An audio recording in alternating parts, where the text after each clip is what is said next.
जी हाँ दोस्तों, तो क्या नायडू, नीतीश और संघ के दबाव में मोदी लेने जा रहे हैं वो फैसला जिसकी कल्पना किसी ने भी नहीं की थी? क्या परिसीमन बिल को पारित कराने के लिए मोदी शाह की कुर्बानी ले लेंगे? एक तरफ मोदी कैबिनेट की मीटिंग की अंदर की बातें कैसे लीक हो गई, कैसे शाह को नोटिस जारी किया गया और कैसे मोदी अब खुद विपक्ष को मैसेज पर मैसेज भिजवा रहे हैं। मगर राहुल ने ऐसी कौन सी शर्तें रख दी जिसको मानना अब मोदी के लिए जरूरी हो गया और ऐसे में आगे कुआं और पीछे खाई वाली स्थिति हो गई, जिससे मोदी खेमे की नहीं बल्कि मोदी की नींद गायब हो गई। स्वागत है आप सभी का। आप देख रहे हैं द राजनीति का विशेष सेगमेंट खबर और विश्लेषण। मैं हूं जबार खान।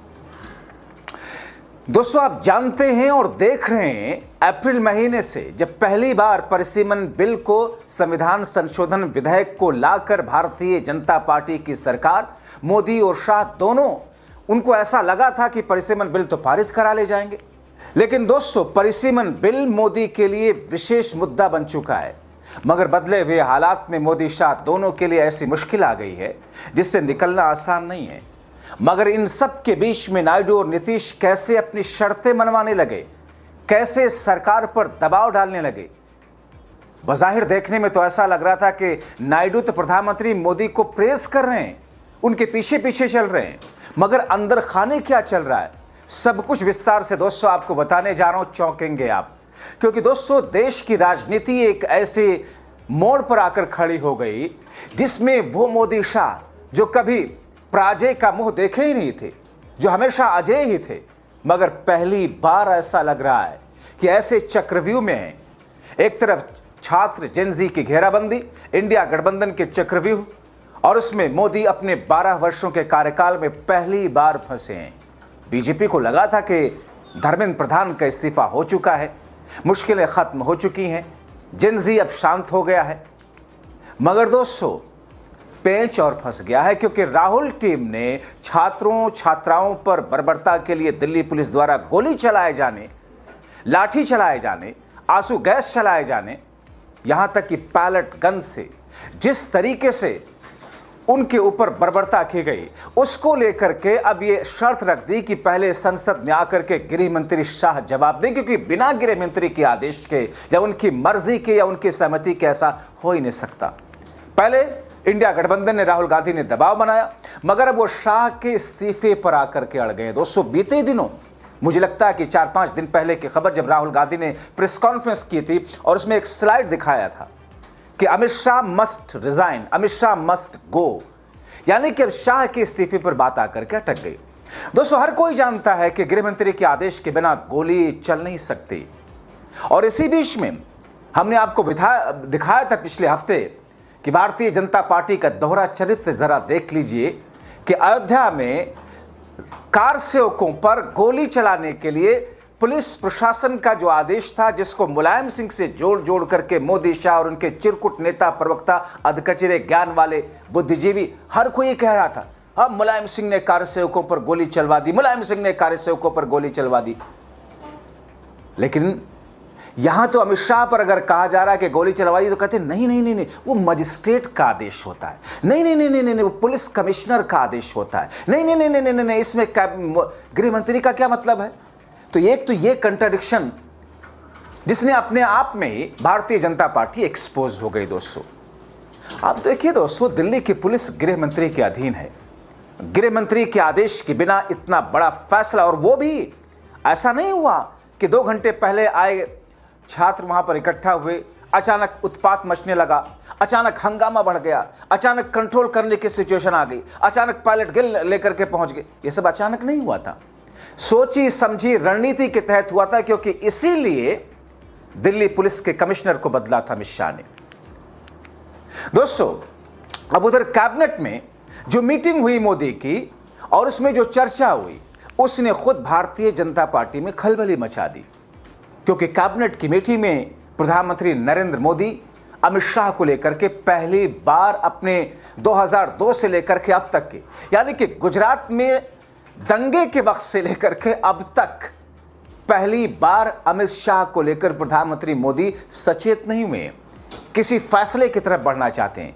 क्योंकि मोदी, यह अलग बात है कि मोदी को मुख्यमंत्री बनने में, मोदी को प्रधानमंत्री बनने में सारा माइंड गेम अमित शाह का रहा है, लेकिन मोदी दरअसल ये समझने लगे हैं कि वो सिर्फ राज करने के लिए आए हैं, वही राजा हैं, इसलिए वो कुछ भी कर सकते हैं। इसीलिए अमित शाह को अगर थोड़ा इधर उधर दाएं बाएं करना पड़े तो क्या हर्ज है। लेकिन दोस्तों, इन तमाम चीजों के बीच में जो खबरें पहले कभी सूत्रों के हवाले से भी लीक नहीं होती थी भारतीय जनता पार्टी की, वो खबरें अब बाहर आने लगी हैं।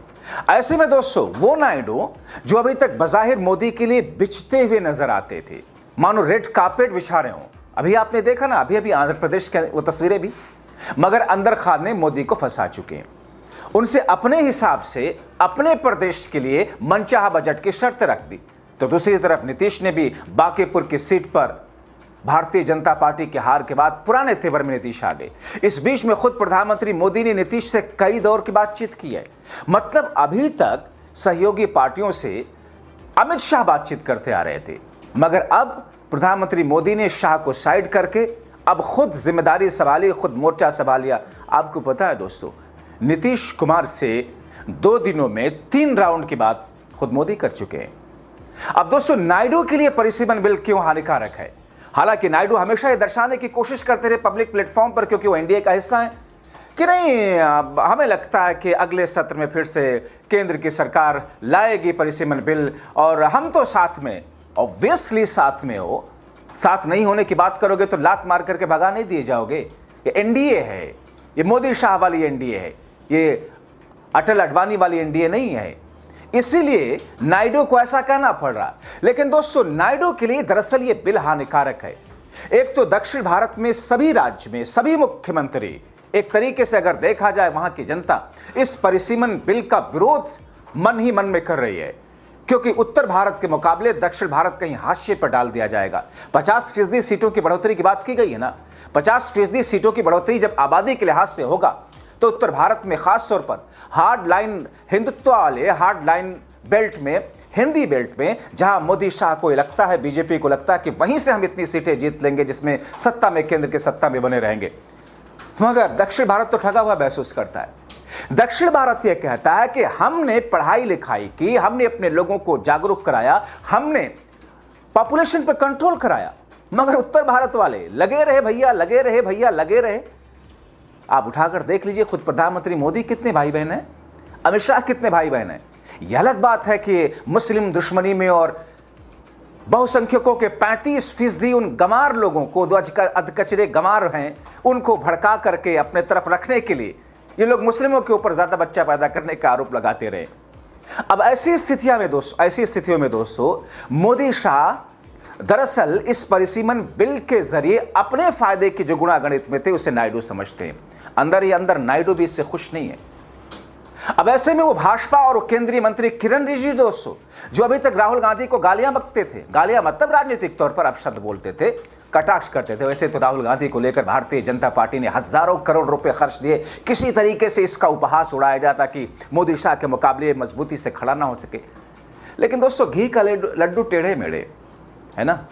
एक पढ़े लिखे शख्स में और एक बिना डिग्री वाले अनपढ़ गंवार के बीच में फर्क तो हमेशा रहेगा। अब दोस्तों, उसी किरण रिजिजू को मोदी और शाह ने भेजा कि जाइए जरा राहुल गांधी के पास में, थोड़ा हाथ वथ जोड़िए, थोड़ा बैठिए, थोड़ा पैम्पर करने की कोशिश कीजिए, थोड़ा मैसेज दीजिए हमारा कि भैया हम तैयार हैं, आप जो चाहते हैं संसद में चर्चा कर लीजिए, मगर ये जो परिसीमन है इसमें किसी तरह सपोर्ट कर दीजिए। पागल समझ रखा है क्या? बेवकूफ समझा राहुल को। तुम देश की राजनीति में, सिर्फ चुनावी राजनीति में खुद को मास्टरमाइंड कह सकते हो, मगर देश के डीएनए के जो सौहार्द वाली स्थितियां हैं, देश के डीएनए के लोकतांत्रिक और संवैधानिक मूल्यों के साथ देश को ले जाने के लिए जो विकास के पथ पर जो स्थितियां हैं, उसमें राहुल गांधी तुमसे 21 नहीं 31 हैं। उसमें राहुल ने उनको बैरंग लौटा दिया और मोदी शाह के लिए 2 शर्तें रख दी कि आए शाह जवाब दें, वरना शाह के इस्तीफे के बिना कुछ भी नहीं। अब दोस्तों, ऐसी मुश्किल में मोदी खेमे के लिए तोड़कर लाए गए सांसदों ने भी अगस्त महीना शुरू होते होते सरकार की मुश्किलें बढ़ा दी हैं, आपने देखा है। तो फिर इन तमाम स्थितियों और परिस्थितियों में इस वक्त एक तरफ संसद, अभी इस वक्त 6 अगस्त को संसद की जो तस्वीरें सामने आई दोस्तों, उस तस्वीर में राहुल गांधी, आपने एक बड़ी खूबसूरत तस्वीर देखी होगी, राहुल गांधी को जननायक उनके पार्टी के लोग, उनके समर्थक ऐसे नहीं करते। पार्लियामेंट से निकल रहे थे, बारिश हो रही थी, छाता लेकर के उनका सहयोगी आता है, राहुल मना कर देते हैं, खड़े रहते हैं बारिश में भीगते हुए, हल्की बूंदाबांदी में। वहां प्रियंका गांधी भी आ जाते हैं गाड़ी का वेट करने के लिए। ये तस्वीरें दरअसल एक सांकेतिक तौर पर एक मैसेज तो देती हैं, लेकिन अंदर लोकतांत्रिक और संवैधानिक मूल्यों को कुचले जाने के कारण अंदर भरे हुए गुबार और अंदर भरी हुई भड़ास का एक संकेत देती हैं कि देश को सपेरों के युग में ले जाने वाले 2014 से लेकर के उस भारतीय जनता पार्टी, भारतीय जनसंघ और आरएसएस जो कभी अंग्रेजों की गुलामी मुखबरी करता था देश के खिलाफ, वह आज खुद को देश बना बैठा है। और ऐसे में मुझे तरस आता है उन बेचारे अधकचरे ज्ञान वाले अंधभक्तों पर, जिनके लिए राहुल गांधी ने कहा था कि ये इडियट्स के अंधभक्त हैं। ऊपर वाला उनको थोड़ा सद्बुद्धि दे। और इन तमाम स्थितियों में आगे दोस्तों जो होने जा रहा है उसमें अमित शाह के लिए मुश्किल ही मुश्किल है। भारतीय जनता पार्टी की सरकार को पहली बार घुटनों पर आते हुए देखा गया। आप क्या सोचते हैं बीजेपी के चाल चरित्र और चेहरे पर? अपनी राय कमेंट बॉक्स में जरूर लिखें।